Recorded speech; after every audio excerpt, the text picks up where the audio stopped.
I mean, if we look at Islam, of course, we can see, it's a very 3.0 version, if you will, of Abrahamism or the Abrahamic tradition, and it's of course very direct. It's very physical in its clear way that it's trying to destroy these old things, right? I mean, you literally have the destruction of sites like Palmyra, and they're blowing up these Buddhist, statues and things like this in Afghanistan and Pakistan and all these areas.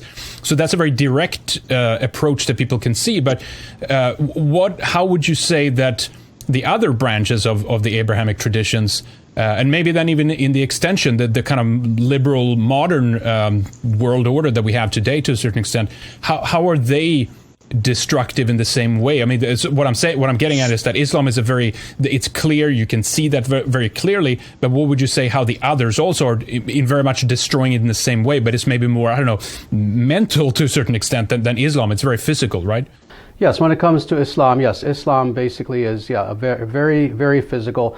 But yeah, let's get to that in a second. I would like to get to the very root of what is Abrahamism, first of all, because there are many people who have heard this term, the Abrahamic religions, and generally they understand that the Abrahamic religions means Judaism, Christianity, and Islam, but they don't quite understand what is the metaphysical significance of Abrahamism. So with your indulgence, if you don't mind, I just want to talk about this a little bit, because almost no one has, previous to my writing about this in the Dharma Manifesto. And if we're going to understand Abrahamism, we have to understand what are the metaphysical underpinnings of this worldview, for lack of a better term. The metaphysical underpinnings itself goes back to the very name, Abraham. 4,000 years ago, roughly, more or less, there was an individual who came upon the scene whose name was Abraham, and he brought about one of the first of these what I call ruptures in history, where the entire ancient world had been going in one direction, but now Abraham comes upon the scene and suddenly the world is going in a radically different direction. But the question is why? And again, there are metaphysical reasons for why this is the case. Abraham, as we know, for those individuals who are conversant with the Old Testament and his story, and I'm going to make this very brief, when he traveled from Mesopotamia, which originally was indeed a Vedic city, a Dharmic city, when he himself traveled to the Levant, to what today we would call Palestine or Israel, something very interesting happened. He encountered a being in the desert. And this being, individuals who follow Dharma would consider to be what we call technically in Sanskrit an asuric being. This was a demonic metaphysical entity that has many different names. El or Yahweh. Later in Islam, this being came to be known as Allah. It's the same being. But when Abraham encountered this being, again, to make this very brief, this being made a covenant with him. This being made essentially a business deal.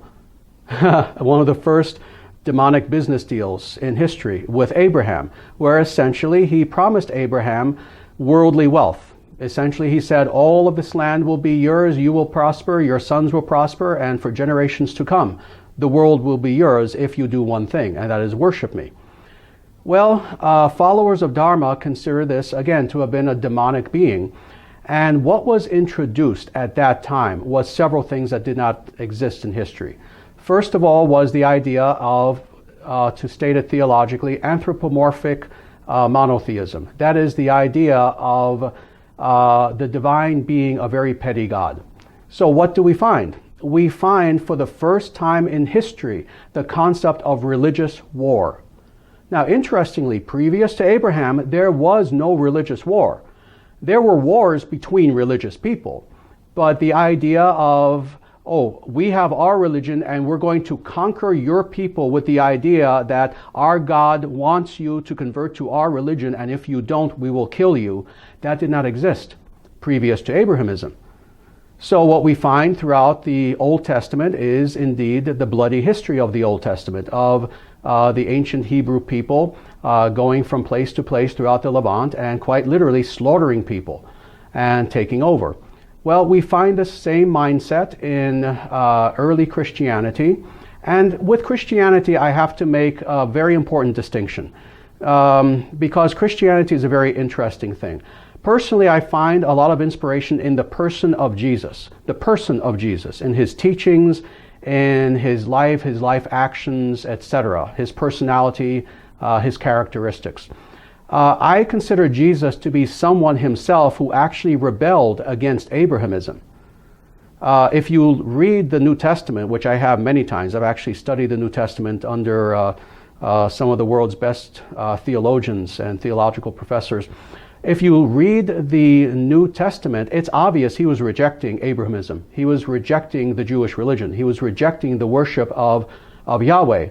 And in fact, at no time in the New Testament does he refer to the God who he worships in these Old Testament terms. Rather, the only term that he uses is Abba, or Father. So I consider Jesus himself to have been someone who rebelled against Abrahamism. His reward was, of course, that he was killed, he was crucified. And soon after, his movement started to veer toward Abrahamism again, especially under Paul. That's why I make the distinction between Paleo-Christianity versus Pauline Christianity. So when it comes to Christianity, it's kind of a mixed bag. It's mostly Abrahamist, but its root core is not. The teachings of Jesus are dharmic.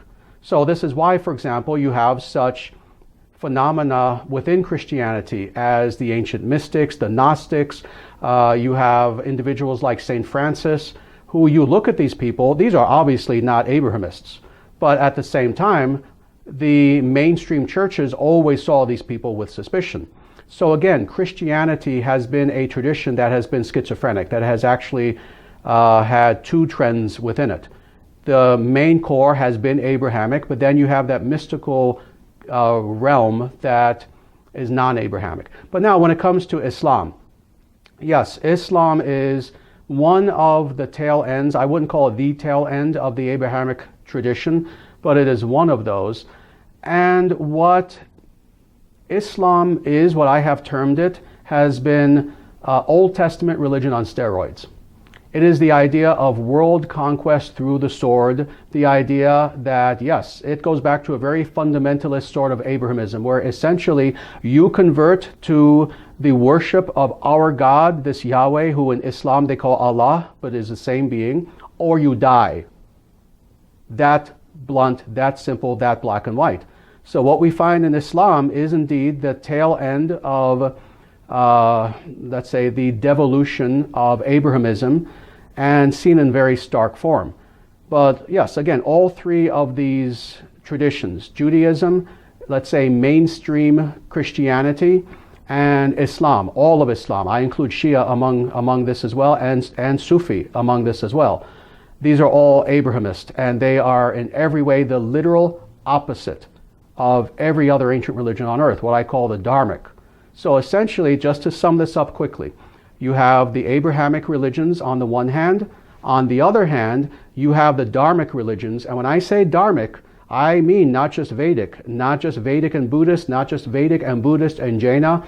I mean also the ancient European religions. I mean all of the nature-based natural religions of the world. You have all of those on the one hand versus the Abrahamic. And the history of the last 4,000 years has been essentially a 4,000-year war between Abrahamism versus the natural way. And obviously for the last 4,000 years, sadly, Abrahamism has been winning dramatically. That is about to turn around, however. Do you see Marxism, or let's say even leftism, as a, I don't know, both an offshoot, but also it's kind of like a tentacle, a tool of the New World Order, the way that they've managed to use this to, as you say, transform, reform our society? But do you see it as an offshoot of the, is it, how should I put it? Is it a natural progression from the Abrahamic tradition, which was kind of a step one, to now going to like a second phase of that, where we see it's almost like now the nail is just being driven down the coffin completely? But what do you think? Yes, absolutely. I would agree with that. And interestingly, unlike many people, I actually see Marxism as a philosophy, even more so than as a political movement. As a philosophy, I see Marxism as indeed, let's say, the the fourth branch of Abrahamism. And again, this kind of surprises some people because, of course, the Abrahamic religions are just that. They're religions. They purportedly believe in some sort of higher being, etc., whereas Marxism, of course, is atheistic. But again, this is why we have to understand the comparisons between Abrahamism and Marxism from a philosophical perspective. First of all, Marxism could not ever have come about without the preceding worldview of Abrahamism.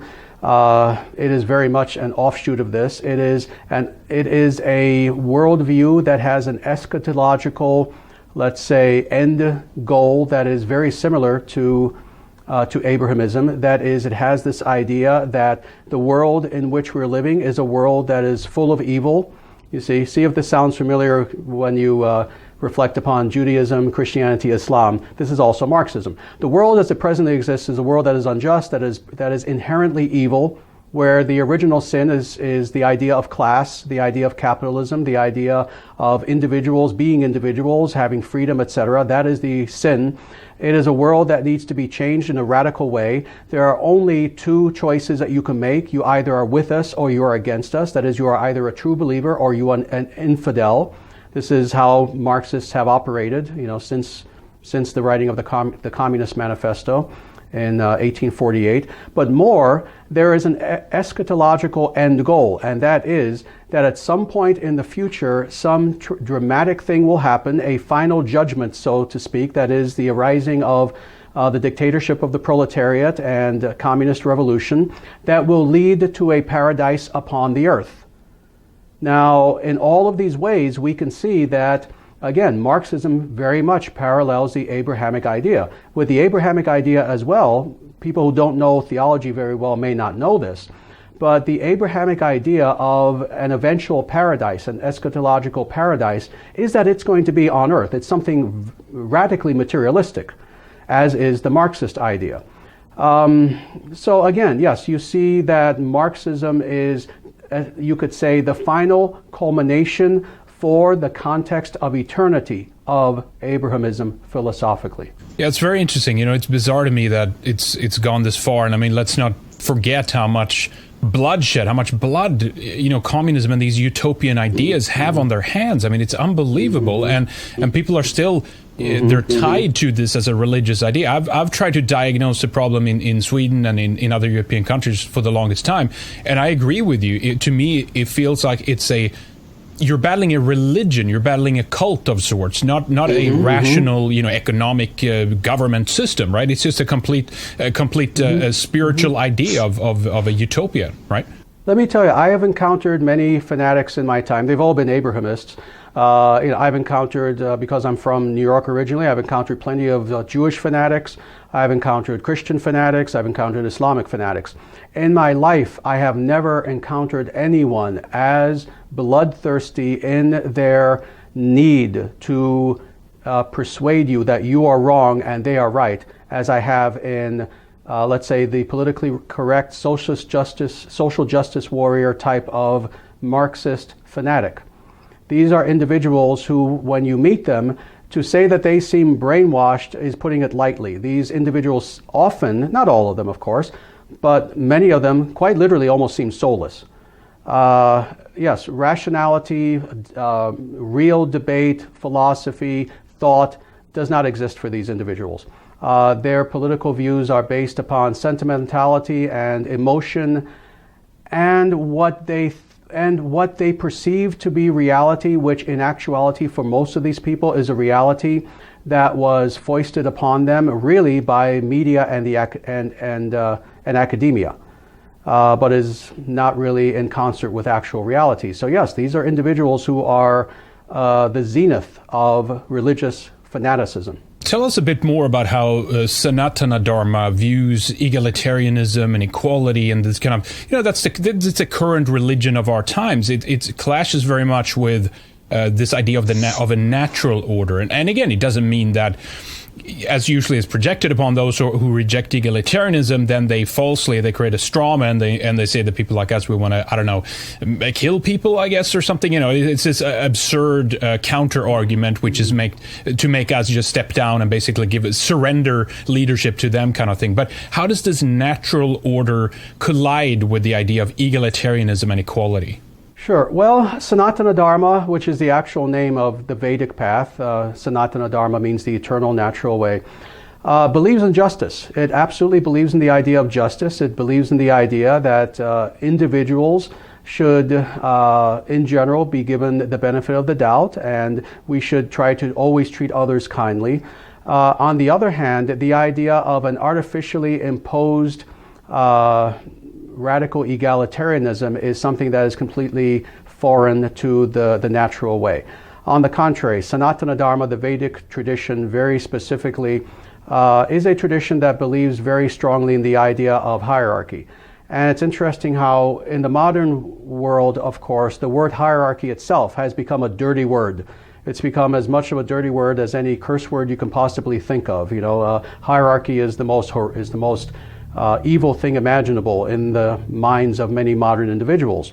But on the contrary, hierarchy is natural. Hierarchy is nature. If we look at nature around us, we see that among the animal kingdom, among the plant kingdom, among the realm of ideas, among the realm of just so many different fields of even human endeavor, we see that there is distinction. We see that there is better, there is just kind of neutral, and then there is inferior. And this is the case intuitively so. We recognize this in ourselves, we recognize this in others, we recognize that some individuals are stronger than others, some are more intelligent than others, some are more beautiful, better looking than others. Now, this is the important point, is that seeing all of these distinctions, which interestingly, the Marxists see as well. This is something very important to understand. They also see all of these natural distinctions that exist within nature and within human nature. However, this is the difference. When the Marxists see these differentiations, what they see is an opportunity to take these various sectors, these various classes, these various different forms of people, and have them clash with one another, thus helping Marxism to grow. When a person who is following Dharma, on the other hand, sees all of these distinctions that are there, what we see is rather than an opportunity for clash, we see an opportunity for harmony. So in other words, what to speak of the idea of seeing quote-unquote inferior types of people as people to harm or exploit. No, on the contrary, everyone in nature is needed. We need individuals who have the highest intellects. These are the individuals who will be leaders of society, and historically who were. These are the wise people, the philosophers.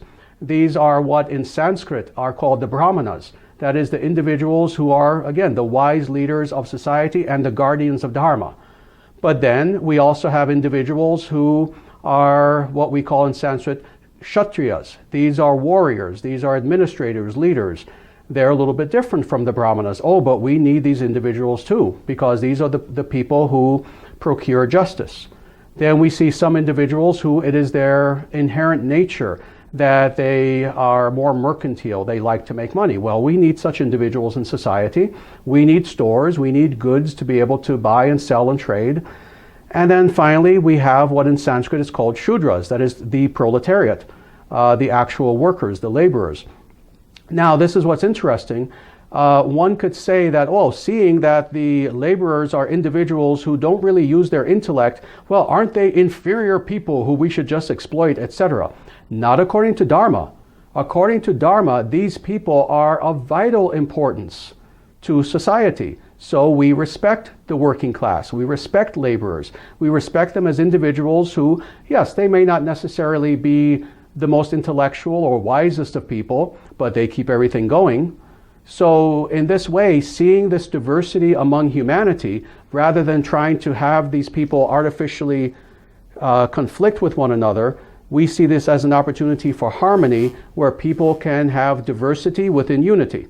That is the natural way, and this is the mirror opposite of Marxism. You know, that's interesting. I was thinking about this as you're talking about this. It's almost like, you know, Marxism, it sees that, you know, if there is a natural hierarchy, we need to come and kind of in a way artificially make sure that those that outperform, if you will, are taken down to the same level, right? So that there's an equalization of everything.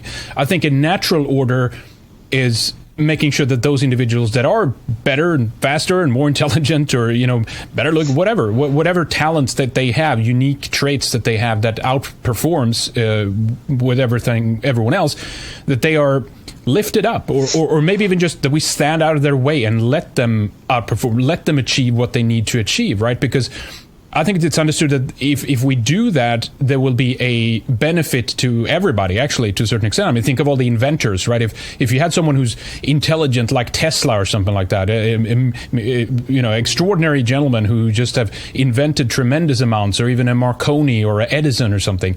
I mean, through their inventions, through their, you know, being better as a human being on certain things, that has benefited us tremendously. What if they lived in a time where they couldn't outperform? They needed to be equal with everyone else. Where would we have been today, right? We would be in the Stone Ages. That's where we would be. We would be in the Stone Ages. We would be in the Soviet Union circa 1929. Yeah, we would be in a very horrible place. Yes, again, the idea of Dharma is the seeking of justice in social relationships, not an artificially imposed sort of radical egalitarianism.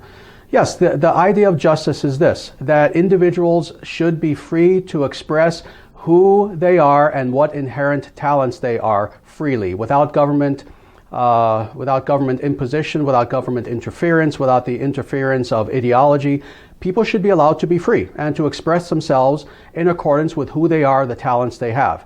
Now, when that happens, you will naturally have some people who are better than others in whatever field you're discussing. Again, when it comes to being the greatest philosopher, not everyone can be the greatest philosopher.